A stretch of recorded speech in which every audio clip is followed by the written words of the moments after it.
बिस्मिल्लाहिर्रहमानिर्रहीम।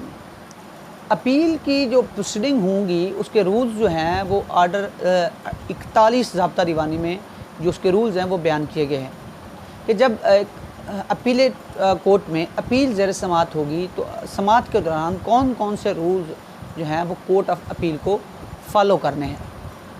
तो इसमें तमाम रूल्स हैं कि अगर बंदा गैर हाज़िर होता है, अपील वाला अपीलेंट जो है वो गैर हाज़िर होता है तो आप किस सूरत में आप उसकी अपील खारिज कर सकती हैं। इसमें रूल 17 है। अगर बंदा डिफ़ॉल्ट करता है, उसमें मखसूस कोर्ट फ़ीस आप नहीं लगाता, या दीगर तमाम अवामिल किन सूरतों में आप उसकी अपील खारिज कर सकते हैं, आप उसकी अपील मंजूर कर सकते हैं, आप अपील रिमांड कर सकते हैं उस केस को। ये तमाम चीज़ें जो हैं आर्डर 41 में तमाम रूल्स बयान किए गए हैं।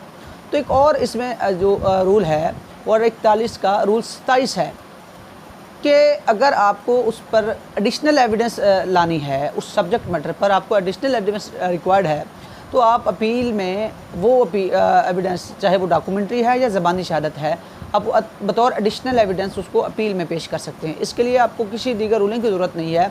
आप ऑर्डर 41 के रूल 27 के तहत आप एडिशनल एविडेंस जो हैं वो करवा सकते हैं अपील में। अब कौन कौन सी एडिशनल एविडेंस की इजाज़त है?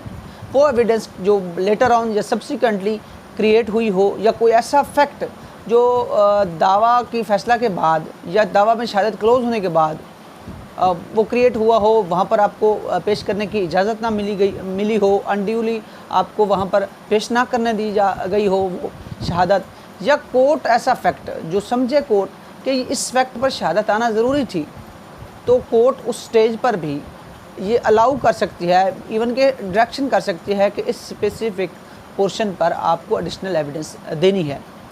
तो इस पर क्रॉस एग्जामिनेशन तो जो दूसरी पार्टी होगी डेफिनेटली क्रॉस एग्जामिनेशन तो करेगी, लेकिन क्या दूसरी पार्टी को उस एडिशनल एविडेंस के अगेंस्ट तरदीदी शहादत का भी हक़ होगा? तो आंसर इज़ यस। तो इसमें जो रूलिंग जो है वो मैं बयान कर देता हूँ आपको। ये लाहौर हाई कोर्ट की है, 2017 PLD है, इसका पेज है 144, PLD 144 2017 का। तो ये लाहौर हाई कोर्ट की रूलिंग है।